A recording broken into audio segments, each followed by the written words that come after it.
On July the 4th, 2016, the St. John News ceased to exist as we know it with the death of Terry Spradley. The local stories put into print with Terry's fun but factual style came to an end, but the stories about our town do not have to suffer this same fate. We may no longer have an editor or reporter in town, but we as citizens can be reporters of our local stories by personally submitting them. Lots of them. You might wonder, what do we submit? Well, quite simply, everything. Not every story a newspaper receives will be a lead story, but that does not mean it is not valuable. Many stories that document daily events end up being a way for future researchers to verify a date of another, possibly more important event that occurred at the same time. Pages of seemingly insignificant everyday life activities grow more valuable over time. Although a newspaper cannot adequately cover a program or a concert, it can document it forever. When Terry quit covering local stories and printing local submissions, our town records came to a screeching halt. Currently, our town is missing 2 years of documentation. We can change that as a community and as individuals.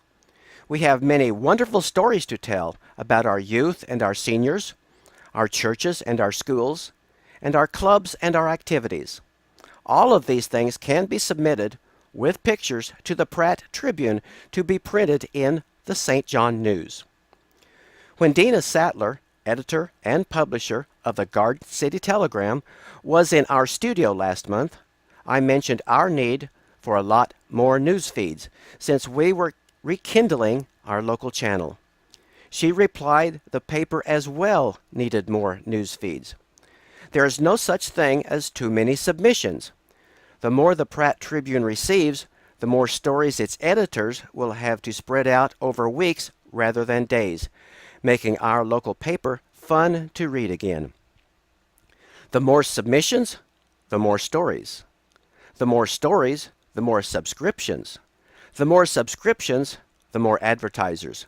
This is a win-win for all of us because we get a better paper and the Pratt Tribune gets the advertisers it needs to keep printing the St. John News. If anyone in our viewing audience has a talent for writing or interviewing, or would like to try a bit of journalism, please give it a try. Send the Pratt Tribune and SSC TV3 a notice or a story. Our community will be better for your efforts. Additionally, if anyone in our viewing audience has a video camera and would like to try video journalism, give me a call. I can use the help because currently I am the only one at TV3. I simply cannot cover all the great things that are happening in our area.